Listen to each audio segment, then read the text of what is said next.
আমি লক্ষ্মী। আমি লক্ষ্মী। আজকের লুক ক্রিয়েট করেছি লক্ষ্মী ঠাকুরের। এটা একটা সাইড করো। তো আজকের লুকটা লক্ষ্মীর রাখতে চেয়েছিলাম আমি, রাখতেও পেরেছি নিশ্চয়। তোমরা তারপর কমেন্টস করে বলবে কিরকম হয়েছে।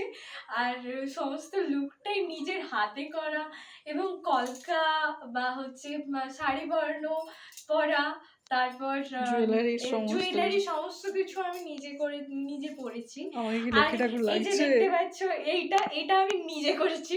আর যতই হোক চুড়িগুলো আমার হাতের সাইজের থেকে বেশি, এই জন্য একটু ঢলঢল করছে, যেটা এরকম হয়ে যাচ্ছে, কিন্তু তবু একটু লুক ক্রিয়েট করার জন্য তো এটা লাগবে, তাই জন্য রেখেছি। তো তোমরা কমেন্টস করে বলো যে আমাকে লক্ষ্মী ঠাকুর লাগছে কি নেই। তো তোমরা একটু বলো আমাকে লক্ষ্মী ঠাকুর লাগছে কি না। এর আগের বছরও সেজেছিলাম। এর আগের বছর সেজেছিলাম, তখন সকাল ছিল, দুপুরের দিক মিনিমাম ছিল, এই জন্য একটু তবুও ভালো লাগছিল। ক্যামেরাতে তেমন একটা ভালো ছবি আসবে না আমি ভাবতে পারছি না এবার কি রকম কি আসবে। আর কলকা টলকা সমস্ত কিছুই নিজে করেছি, সমস্ত কিছু তোমরা দেখতে পাচ্ছ। এখানটা করতে আমার কতবার যে মুছেছি আর করেছি সেটা বলার নয়। আর মেকআপ টেকআপও সমস্ত কিছুই নিজে করেছি।